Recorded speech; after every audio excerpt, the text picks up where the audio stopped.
ഈശോയ്ക്ക് സ്തുതി ഉണ്ടായിരിക്കട്ടെ. സ്നേഹമുള്ളവരെ, വേർപാട് വേദനാജനകമാണ്. നമ്മുടെ പ്രിയപ്പെട്ടവർ സ്വയം ഹത്യ മൂലം നമ്മിൽ നിന്ന് അകന്നു പോവുകയാണെങ്കിൽ അതിൻ്റെ ദുഃഖം ഒരു ജന്മം മുഴുവൻ നിഴലിച്ച് നിൽക്കും. ഓരോ വ്യക്തിയെയും മനസ്സിലാക്കി അവരെ ചേർത്ത് പിടിച്ച് നിർത്തി ജീവിക്കാൻ സാധിക്കട്ടെ എന്ന പ്രാർത്ഥനയോടെ കുരിശിൻ്റെ തണലിൽ ഷാഡോ ഓഫ് ദ ക്രോസ് എന്ന വചനപ്രഘോഷണ പരമ്പരയുടെ 57ാമത്തെ എപ്പിസോഡിലേക്ക് നിങ്ങളെല്ലാവരെയും ഏറ്റവും സ്നേഹത്തോടെ സ്വാഗതം ചെയ്യുന്നു.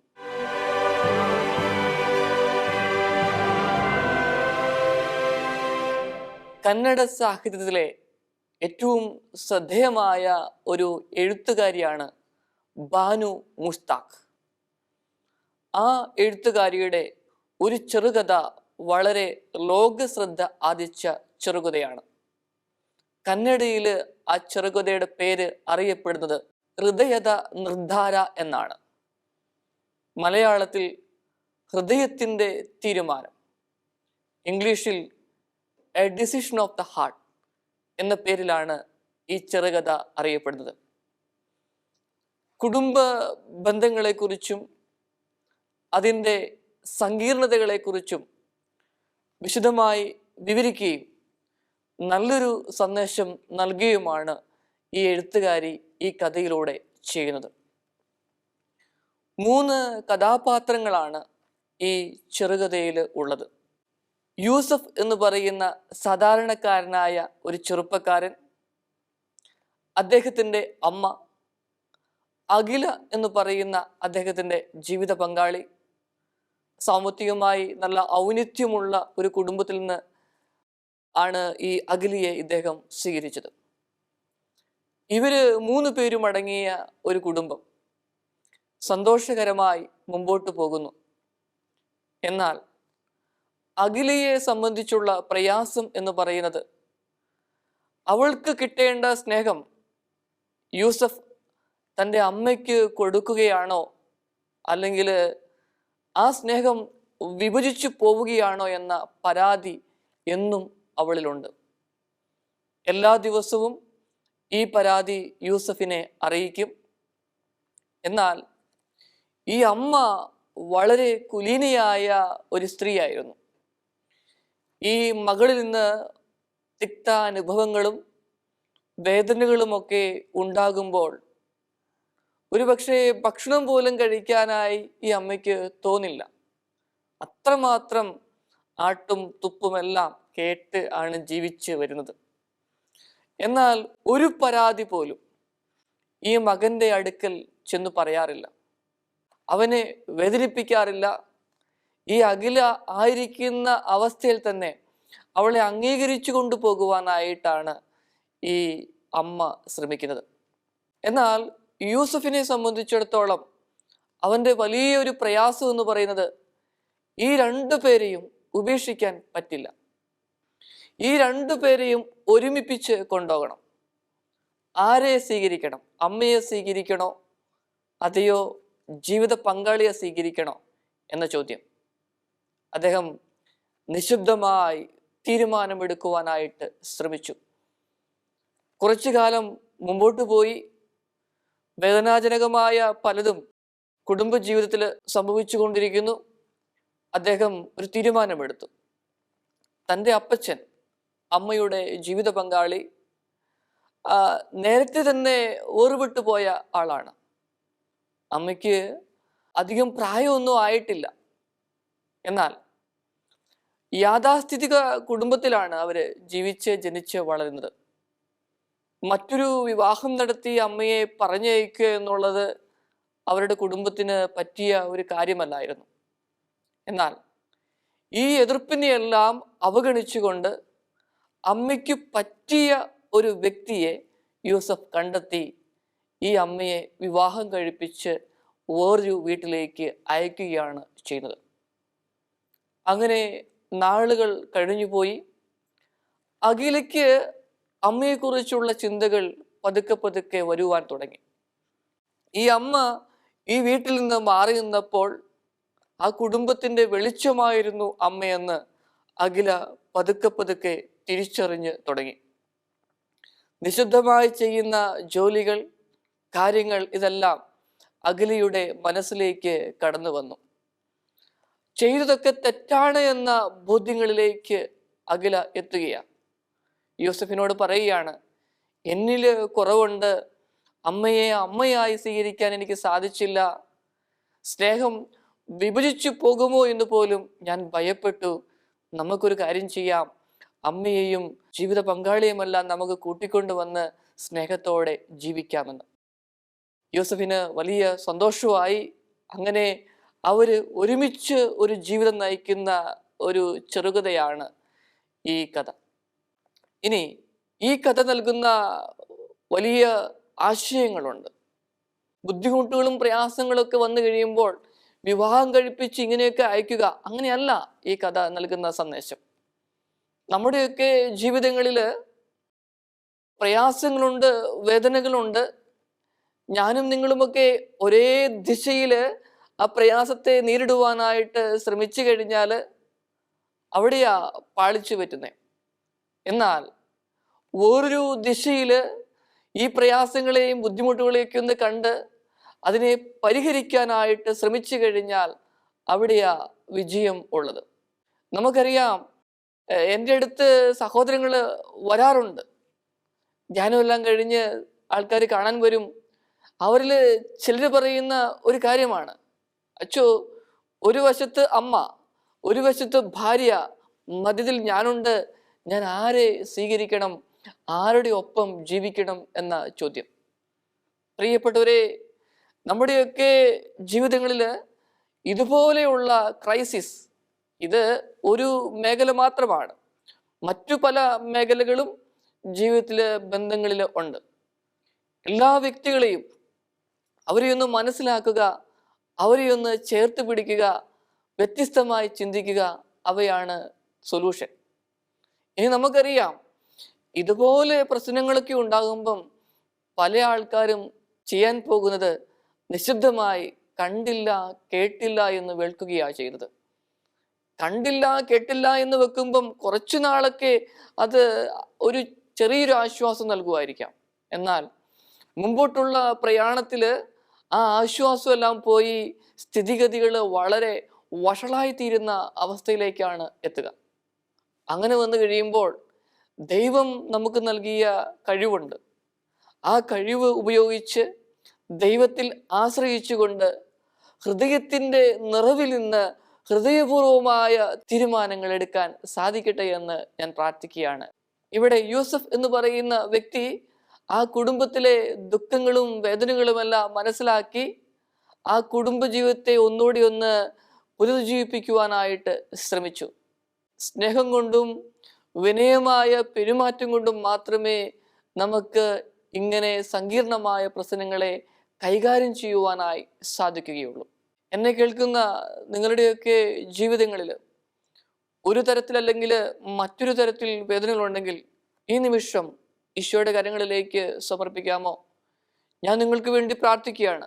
ദൈവമേ, ഹൃദയത്തിൽ നിന്ന് എടുക്കുന്ന തീരുമാനങ്ങൾ അവ നല്ല തീരുമാനങ്ങളായി മാറുവാനായിട്ട്, ആരെയും വേർതിരിക്കാതെ എല്ലാവരെയും ചേർത്ത് പിടിച്ച് അവരാകുന്ന അവസ്ഥയിൽ ഉൾക്കൊണ്ടുകൊണ്ട് ജീവിക്കുവാൻ ഞങ്ങളെ ശക്തിപ്പെടുത്തണമേ എന്ന് ഞങ്ങൾ പ്രാർത്ഥിക്കുകയാണ്. ഇഴയടുപ്പമുള്ള കുടുംബങ്ങളിൽ എന്ത് പ്രയാസമുണ്ടായെങ്കിലും അവർക്ക് അതിനെ അതിജീവിക്കുവാനായി സാധിക്കും. എന്നാൽ ഇഴയടുപ്പമില്ലാത്ത കുടുംബ ബന്ധങ്ങളിലാണ് തകർച്ചകളും പ്രതികൂല സാഹചര്യങ്ങളുമൊക്കെ ഉണ്ടാവുക. ഒക്ടോബർ 1-ാം തീയതി പത്രത്തിൽ വന്ന ഒരു ന്യൂസ് ഉണ്ട്.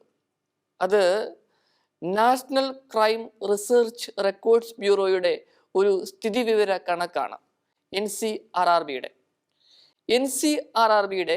2023 എടുത്ത ഒരു കണക്ക് കേരളത്തെക്കുറിച്ചാണ് പ്രത്യേകമായിട്ട് അതിൽ പ്രതിപാദിക്കുന്നത്. കുടുംബജീവിതത്തെക്കുറിച്ചും അതിൻ്റെ സങ്കീർണമായ വശങ്ങളെക്കുറിച്ചുമൊക്കെ അതിനകത്ത് ചെറുതായിട്ട് പ്രതിപാദിച്ച് ആത്മഹത്യ നിരക്കുകളുടെ എണ്ണം ഇങ്ങനെ കാണിക്കുക ചെയ്യുന്നത്.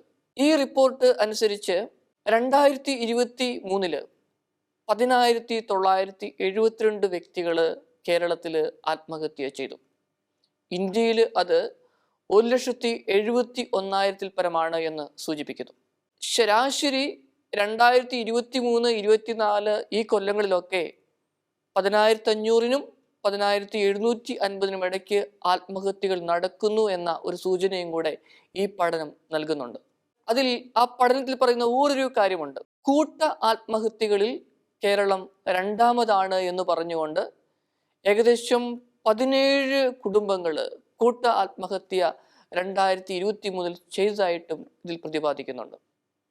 പിന്നെ കോവിഡിന് ശേഷം യുവജനങ്ങളിൽ വന്ന മാറ്റം, ലഹരി വസ്തുക്കളിലേക്കൊക്കെ അടിമപ്പെട്ടത്, തൊഴിലില്ലായ്മയൊക്കെ അവരുടെയും ഇടയിൽ ആത്മഹത്യകളുടെ എണ്ണം കൂട്ടിയെന്ന് പറയുന്നുണ്ട്. കൂടാതെ കുടുംബ പ്രശ്നങ്ങളെ ചൊല്ലി ആത്മഹത്യ ചെയ്യുന്ന വ്യക്തികളുടെ കണക്കുകളും സൂചിപ്പിക്കുന്നു. 4,500-നും 4,750-നും ഇടയ്ക്കുള്ള വ്യക്തികൾ, ഇത്രയും വ്യക്തികൾ 2023 കുടുംബ പ്രശ്നങ്ങളെ കുറിച്ച് ചൊല്ലി ആത്മഹത്യ ചെയ്തതായിട്ട് കാണിക്കുന്നു.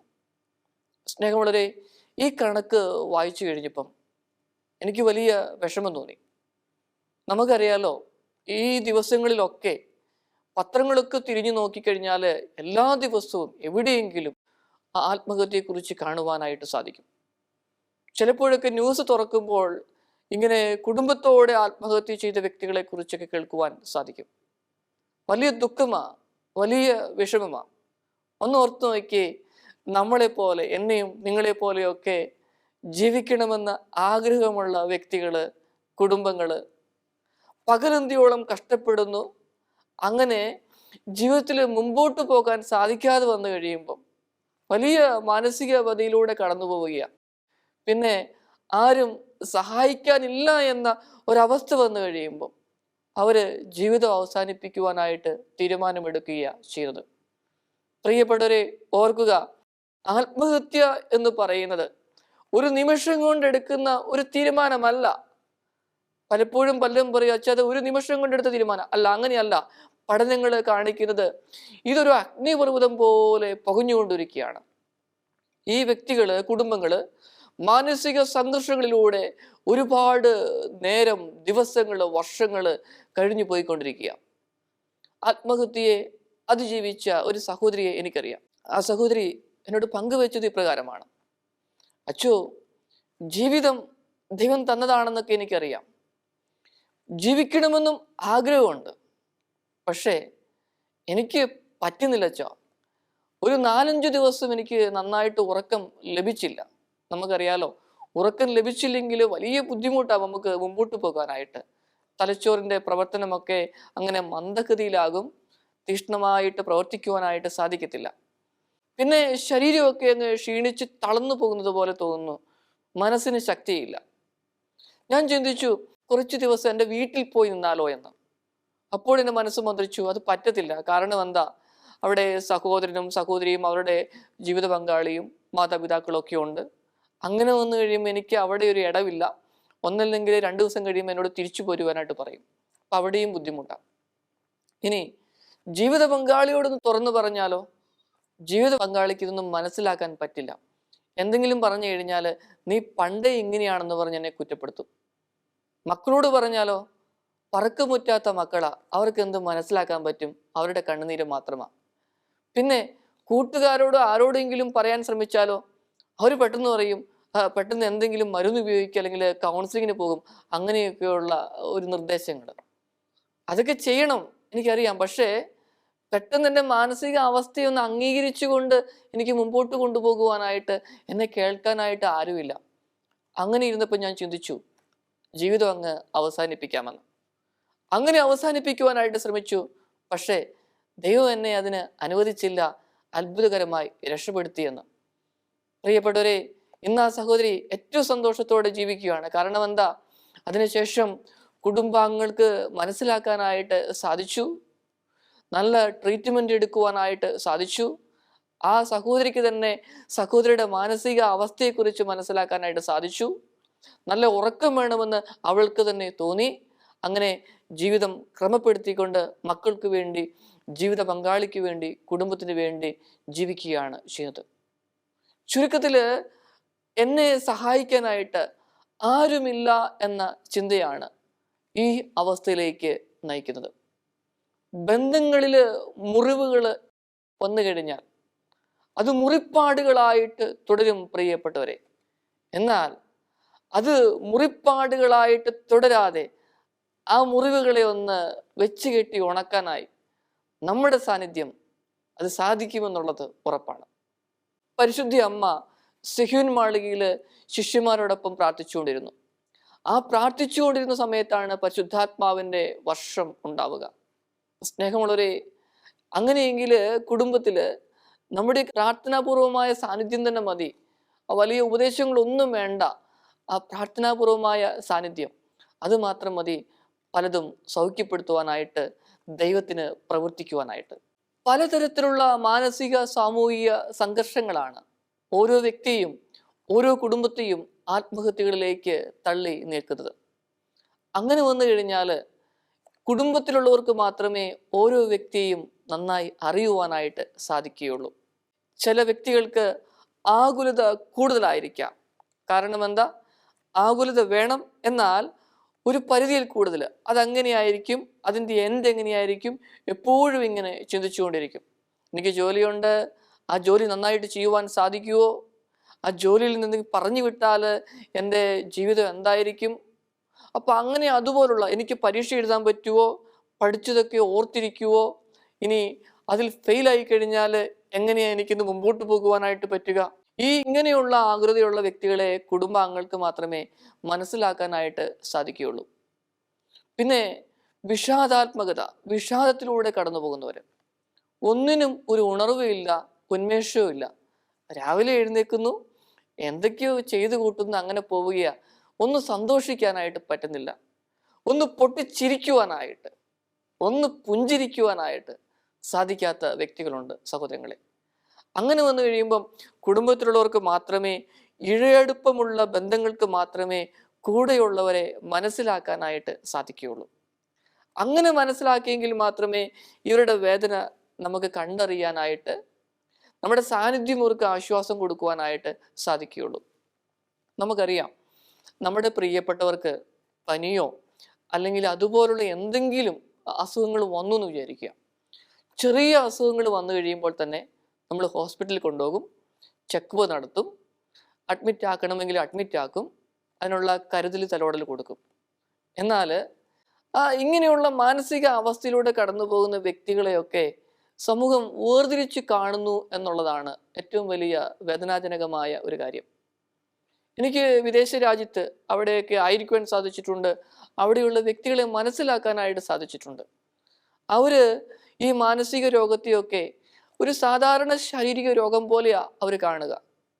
അവർക്ക് ബുദ്ധിമുട്ടുകളുണ്ടെങ്കിൽ അവരാദ്യം നല്ലൊരു സൈക്കോളജിസ്റ്റിൻ്റെ അടുത്ത് പോകും, തെറാപ്പി ചെയ്യും, കൗൺസിലിംഗ് നടത്തും, മരുന്ന് വേണമെങ്കിൽ ഒരു മരുന്നെടുക്കും.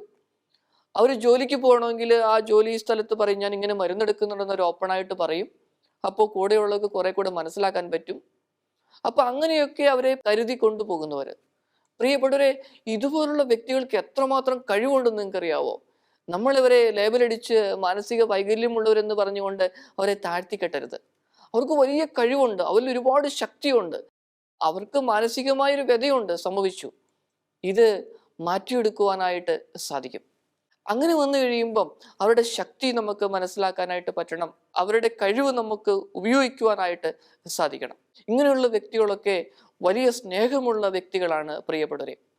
ഞങ്ങളുടെ ഡിവൈൻ ധ്യാന കേന്ദ്രത്തിൽ മാനസിക രോഗികൾക്ക് വേണ്ടി പ്രവർത്തിക്കുന്ന ഒരു സെൻ്ററുണ്ട്. ആ സെൻ്ററിൽ ഏകദേശം 386 പേര് താമസിക്കുന്നുണ്ട്. 2 വൈദികര്, സിസ്റ്റേഴ്സ്, പിന്നെ MSW പഠിച്ച വ്യക്തികളൊക്കെ അവിടെ ജോലി ചെയ്യുന്നുണ്ട്. ചില സാഹചര്യങ്ങളിൽ ഈ രോഗികളായിട്ടുള്ള വ്യക്തികളുടെ കുടുംബങ്ങളിൽ നിന്നും അവരെ കാണാൻ ചിലരെത്തും. അവിടെ എത്തിക്കഴിയുമ്പം കുറേ കഴിയുമ്പം ഈ കുടുംബത്തിലുള്ളവർക്കും എന്തെങ്കിലുമൊക്കെ മാനസിക വൈകല്യമുള്ളവരായിരിക്കാം. അവരും കുറേ കഴിയുമ്പം ചിലപ്പം അവിടെയുള്ള സ്റ്റാഫിനോട് അല്ലെങ്കിൽ വൈദ്യരോടൊക്കെ വലിയ ദേഷ്യത്തോടു കൂടെ ചിലപ്പോൾ സംസാരിക്കും. മാന്യമായിട്ട് ഇടപെടുന്നവരുണ്ട് തീർച്ചയായിട്ടും. അങ്ങനെ വന്നു കഴിയുമ്പം അവിടെയുള്ള കുറച്ച് രോഗികളുണ്ട്, 7-8 പേരുണ്ട്. അവരെപ്പോഴും അവരെ സഹായിക്കുന്ന ആ ടീമിന് പ്രൊട്ടക്ഷനായിട്ടാണ് അവർ നിൽക്കുക. അവരോട് ആരും അങ്ങനെ ചെയ്യാനൊന്നും പറഞ്ഞിട്ടൊന്നുമില്ല. പക്ഷെ അവരെ സഹായിക്കുന്നവരാണ്, അവരെ ശുശ്രൂഷിക്കുന്നവരാണ്. വാഗ്വാദമൊക്കെ ഉണ്ടാകുമ്പം അവരൊന്ന് ചോദിക്കും, അച്ചോ, അച്ഛൻ ഇനി ഇതിൻ്റെ അകത്ത് ഇടപെടണ്ട, അല്ലെങ്കിൽ സിസ്റ്റർ അല്ലെങ്കിൽ സാറ് ഇതിനകത്ത് ഇടപെടണ്ട. കാരണം ഞങ്ങൾ മാനസിക രോഗികളാണ്, ഞങ്ങൾ ആരെ എന്ത് ഉപദ്രവിച്ചാലും ഞങ്ങൾക്കെതിരെ ആർക്കും കേസെടുക്കാൻ പറ്റില്ല. പക്ഷേ ഞങ്ങളുടെ പ്രിയപ്പെട്ട തൊടാനായിട്ട് ഞങ്ങൾ അനുവദിക്കില്ല. അവരുടെ സ്നേഹം അത്രമാത്രയാ. അവരെ സ്നേഹിക്കുന്നവരെ മാറോട് ചേർത്ത് പിടിച്ച് അവരെ സ്നേഹിക്കുന്നവരെ പരിഗണിക്കുക ചെയ്യുന്നത്. അപ്പോൾ അവിടെയുള്ളവർ പറയും, അവരെ നോക്കുന്ന വ്യക്തികൾ പറയും, സാരമില്ല, അവരറിയാതെ പറയുന്നതല്ല എന്ന് പറഞ്ഞ് ആ പ്രശ്നത്തെ അങ്ങ് ലഘൂകരിച്ചു വിടും. ഞാൻ പറഞ്ഞു വരുന്നത്, ഇവരിൽ നന്മയുണ്ട്, സ്നേഹമുണ്ട്, സ്നേഹിക്കാനുള്ള കരുണയുള്ള ഒരു ഹൃദയമുണ്ട് ഇങ്ങനെയുള്ള വ്യക്തികളിൽ. പണ്ട് കുഷ്ഠരോഗികളൊക്കെ മാറ്റി നിർത്തി ഒരു ഗ്രാമത്തിൻ്റെ ഏതോ കോണിലോ മൂലയിലോ മലകളുടെ താഴ്വാരങ്ങളിലോ ഒക്കെ ആക്കി ഭക്ഷണമൊക്കെ എറിഞ്ഞു കൊടുക്കുന്ന പതിവുണ്ട്. പ്രിയപ്പെട്ടവരെ, എനിക്ക് നിങ്ങളോട് പറയാനുള്ള ഒരു കാര്യം, ഇന്നല്ലെങ്കിൽ നാളെ നമുക്കും ഇതുപോലെയൊക്കെ സംഭവിക്കാം. പക്ഷേ മാനസിക വൈകല്യമുള്ളവരെ ചേർത്ത് നിർത്തുവാനായിട്ട്, സ്വന്തമെന്ന് കരുതാനായിട്ട് സാധിക്കട്ടെ. അതാണ് ഏറ്റവും വലിയ ഒരു കാര്യം. അപ്പോൾ ഇഴയെടുപ്പമുള്ള കുടുംബങ്ങളിൽ മാത്രമേ കൂടെയുള്ളവരുടെ വേദനയും ദുഃഖവും ഒക്കെ മനസ്സിലാക്കാനായിട്ട് സാധിക്കുകയുള്ളൂ, അവരെ ചേർത്ത് നിർത്തുവാനായിട്ട് സാധിക്കുകയുള്ളൂ. അങ്ങനെയുള്ള ഒരു തലങ്ങളിലേക്കാണ് നാം കടന്നു വരേണ്ടത്. ചുരുക്കത്തിൽ, നല്ല സ്നേഹമുള്ളിടത്ത്, ഇഴയെടുപ്പമുള്ള ബന്ധങ്ങളിലൊക്കെ വേദനകൾ തുറന്നു പറയാനും അതോടൊപ്പം തന്നെ അവരെയൊക്കെ ഒന്ന് ആശുപത്രികളിലേക്ക് കൊണ്ടുപോകുവാനും നല്ല തെറാപ്പി, നല്ല കൗൺസിലിംഗ്, മെഡിക്കേഷൻ വേണമെങ്കിൽ കൊടുക്കാനും സാധിക്കും. പ്രിയപ്പെട്ടവരെ, നമ്മുടെയൊക്കെ പ്രിയപ്പെട്ടവർ നമ്മുടെ കുടുംബങ്ങളിൽ നിന്ന് അകന്നു പോയാൽ ആ ദുഃഖം നമ്മുടെയൊക്കെ ജീവിതത്തിൻ്റെ അവസാനം വരെ നിഴലിച്ച് നിൽക്കും. ആരും അകന്നു പോകാൻ ഇടയാവരുത്. ബന്ധങ്ങളിലെ വിള്ളലുകൾ, മുറിവുകൾ വച്ചു കെട്ടണം. ദൈവം തന്നതാണ് കുടുംബവും കുടുംബ ബന്ധങ്ങളും. ദൈവത്തിന് ഒന്നും അസാധ്യമായിട്ടില്ല. വിശ്വസിക്കുക, ആ ദൈവത്തിൻ്റെ മുമ്പിലേക്ക് നമ്മുടെ പ്രിയപ്പെട്ടവരെ കൊടുക്കാം. ഈശോയെ സമർപ്പിച്ചു പ്രാർത്ഥിക്കുന്നു. ഞങ്ങളുടെ കുടുംബത്തിൽ നന്മകളുണ്ട്, അനുഗ്രഹങ്ങളുണ്ട്, നന്ദി പറയുന്നു. എന്നാൽ വലിയ മാനസികവതയിലൂടെ കടന്നു പോകുന്ന വ്യക്തികളുണ്ട്. നാഥ, സമർപ്പിക്കുന്നു, ഞങ്ങളുടെ നിയന്ത്രണം അങ്ങ് ഏറ്റെടുക്കണമേ. എന്നെ കേൾക്കുന്ന ഓരോ വ്യക്തിയെയും കുടുംബത്തെയും പരിശുദ്ധാത്മാവിനെ അയച്ച് ശക്തിപ്പെടുത്തണമേ നാഥ. പിതാവിൻ്റെയും പുത്രൻ്റെയും പരിശുദ്ധാത്മാവിൻ്റെയും നാമത്തിൽ ആമേൻ.